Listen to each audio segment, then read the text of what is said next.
കാലമായി ഗൈസ്. അപ്പോഴേ ഞങ്ങളിതാ അന്ന് ലീവായിട്ട് കിടക്കുന്ന ബീച്ചിലാണ്.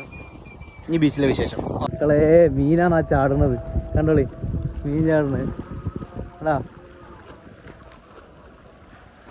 മീൻ ചാടണേ, മീനാണത്. കണ്ടാ ഞങ്ങളിന്ന് ലീവായപ്പോൾ ചുമ്മാ ഒന്ന് കടൽ വരെ കണ്ട് ഇങ്ങനെ പോരാലോ എന്ന് വിചാരിച്ച് പോയതാണ്. പക്ഷെ പോയത് മുതലായി മക്കളെ. എന്താ പറയുക, ഒരു മീനിൻ്റെ കൂട്ടം കുഞ്ഞുങ്ങളാണ്, പക്ഷേ ഭയങ്കര രസമായിരുന്നു കാണാൻ. ഞാൻ ആദ്യമായിട്ടാണ് ബീച്ചിൽ വെച്ചിട്ട് ഇങ്ങനെ ഒരു കാഴ്ച കാണുന്നത്.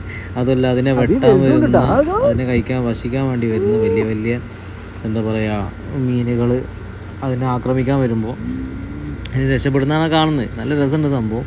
അപ്പോൾ ഇന്ന് ഞങ്ങൾ എന്താ ലീവായതല്ലേ, അപ്പോൾ വെറുതെ റൂമിൽ നിന്ന് ചടക്കണ്ടല്ലോ എന്ന് വിചാരിച്ച് ചുമ്മാ ഇറങ്ങിയതാണ്. പക്ഷെ ഇത് നല്ലൊരു അനുഭവമായി.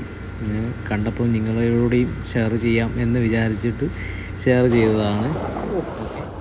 അതുമല്ല ഞങ്ങളെ മക്കയിൽ ആകെ 2 ദിവസം നിർത്തിയിട്ടാണ് ഞങ്ങൾ പോകുന്നത്. അപ്പോൾ അതിൻ്റെ ദേശം ഒക്കെപാടെ തീർത്ത് കുൻഫയിലേക്ക് തിരിച്ചെത്തിയതല്ലേ, അപ്പോൾ ഒന്ന് ആഘോഷിക്കാമെന്ന് വിചാരിച്ചു. അപ്പോൾ ഇന്നത്തെ വിശേഷങ്ങൾ ഇത്ര തന്നെ. ബാക്കി ബൈ ബൈ, നാളെ കാണാം.